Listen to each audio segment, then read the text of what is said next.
and the meditations of my heart be acceptable and pleasing to you, that on this day and every day, in this place and every place, I might live and breathe the gospel of Jesus Christ. Amen.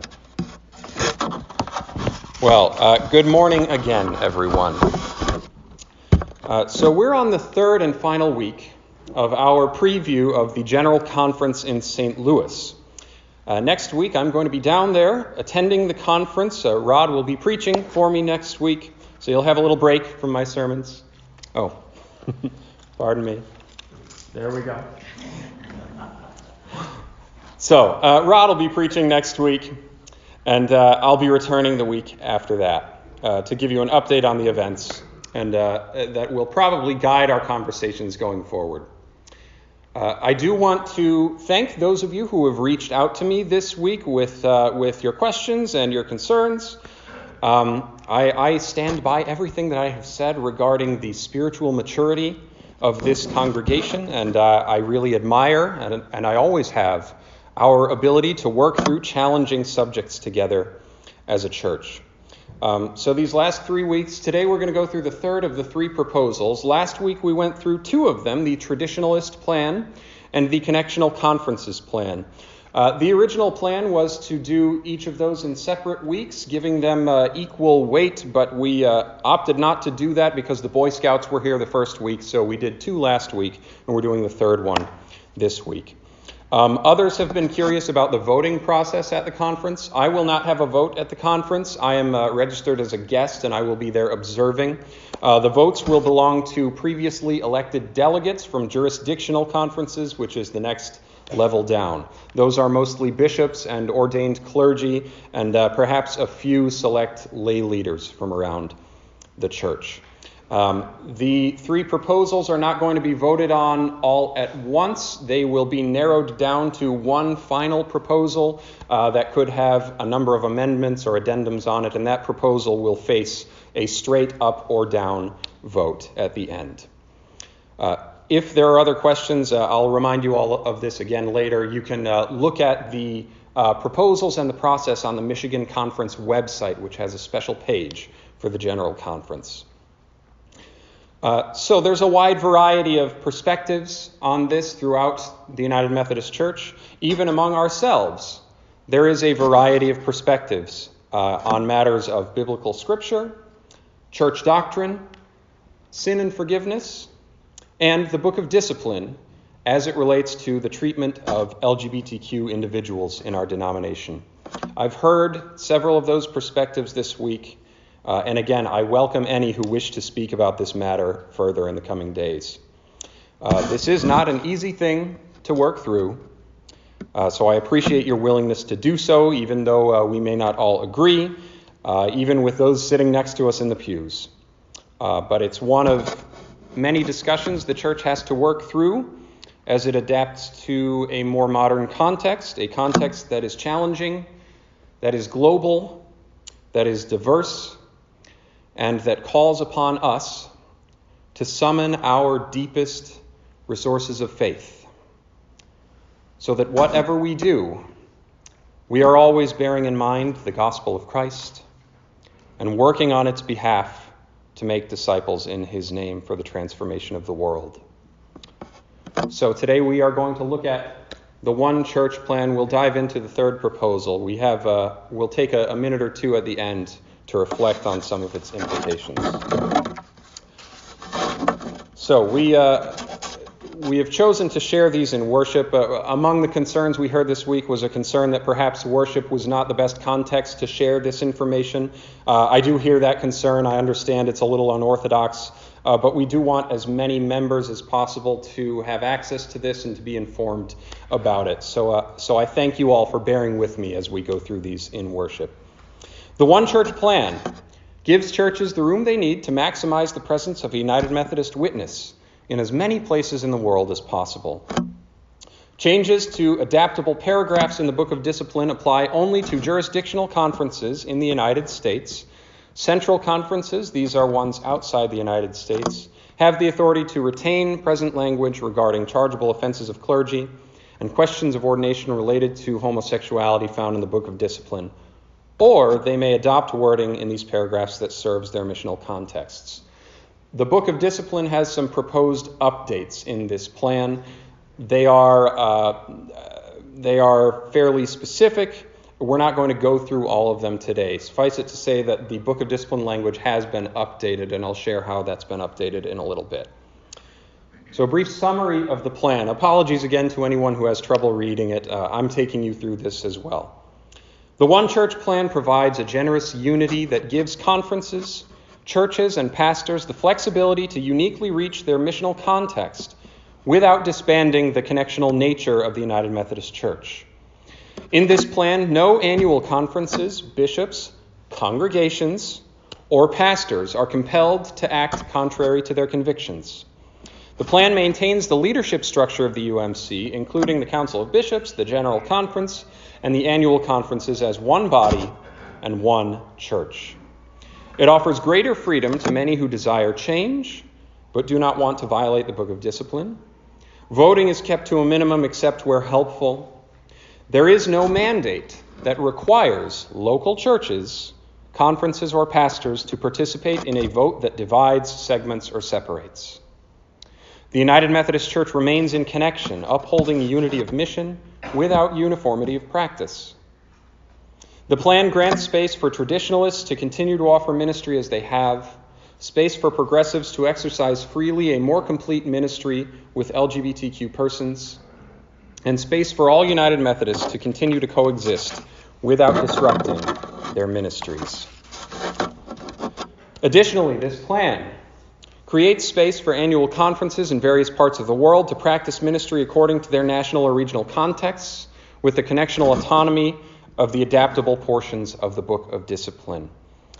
What it does to the Book of Discipline is the One Church plan removes the language used in the United States. We have different versions of this book.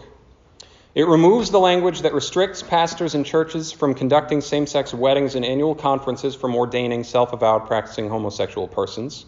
We have already ordained many who have since come out and have been disciplined to various extents. It adds language that protects the religious freedoms of pastors and churches who choose not to perform these weddings, and boards of ordained ministry and bishops who choose not to credential these persons. Central conferences, those are non-U.S. conferences, can adapt portions of the Book of Discipline for their own contextual practices and are not bound by decisions taken in jurisdictional conferences, the ones in between the general conferences and the annual conferences. This plan provides United Methodists the ability to address their missional contexts in different ways. Now, here's the part that many of us will be most interested in. The effects of the One Church plan on each segment. This one about local churches. Local churches are not required to vote. Most would likely make no changes in their practice at the local level. Some congregations might rewrite their wedding policies to allow or prohibit same-sex weddings in their facilities. Our wedding policy currently has no language in either direction. They could continue their current practice. Pastors who want to perform a wedding outside of the property could do so based on their own conscience in consultation with church leaders. That is what I would likely do. This could happen in the same way other decisions are made and without any voting. This plan minimizes disruption in the local church and gives freedom to churches to adapt in order to minister to the LGBTQ community in their context. It allows for independence as well as interdependence and creates a contextual church for the next generation. It maintains the highest amount of unity among local churches and keeps a diverse group of local churches in relationship and in conversation together. No local church is forced into a decision or position. So we're going to take a look now at some of the... I'm going to let the Commission of Bishops preach a little bit this morning as I share some of their words. They have theological and biblical foundations for where they are coming from, and so we're going to look at some of these. The work of the Commission on a Way Forward is missional in nature. It is done with a desire to see the church make disciples of Jesus Christ for the transformation of the world. The church fulfills its mission not at the center of its institutional life, but at the edge. The margins where it engages the world in a variety of contexts. The role of leadership in the church is to draw the attention of the church toward the margins. It's at that margin that people who belong to the church engage other people beyond the church with the evangelistic mission of the church, inviting them into spiritual life. It is at the margin that we offer our ministries of mercy, service, and justice to relieve suffering, seek peace, and reconcile people. The role of leadership in the church is to direct the attention of the church toward those contexts and therefore toward the mission. The Apostle Paul speaks to the complexity of this task when he writes, "To the Jews I became as a Jew in order to win Jews. To those under the law I became as one under the law, so that I might win those under the law. To those outside the law I became as one outside the law, so that I might win those outside the law. To the weak I became weak, so that I might win the weak. I have become all things to all people, that I might by all means save some. I do it all for the sake of the gospel, so that I may share in its blessings." The One Church plan, the bishops continue, acknowledges that practices among vital churches need room to thrive depending on their mission field, and the necessary incarnational identification with those we seek to serve. The variety of answers to the question, "Who is my neighbor?" determines how practices in one context will be different from another. The Commission hears a yearning from both traditionalists and progressives for more space. More space means perhaps more structural distance from people who practice ministry differently, or more autonomy to adapt practices to the context that may not be requested elsewhere. The One Church plan honors the perspective of United Methodists who believe that our current impasse, and this is my feeling as well, our current impasse over marriage and ordination of homosexual persons does not rise to the level of a church-dividing issue. Such persons are deeply convicted by and committed to the words of Jesus' prayer for unity in John. Here Jesus prays that all of them may be one. As you, Father, are in me and I am in you, may they also be in us, so that the world may believe that you have sent me. While some may see dividing the United Methodist Church as a function of greater holiness or righteousness, others see it as a sign of the brokenness of the body of Christ. This division is not in keeping with the will of God or for a community of believers who share common heritage, doctrine, beliefs, and ministry. And just a few more thoughts here from the bishops. We are aware that LGBTQ persons exist in every nation and every culture in the world, with varying degrees of openness, acceptance, and freedom. LGBTQ persons are our brothers and sisters.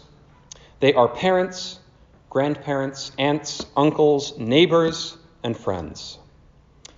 There are and have been LGBTQ persons serving at all levels of leadership in the UMC as laity and clergy.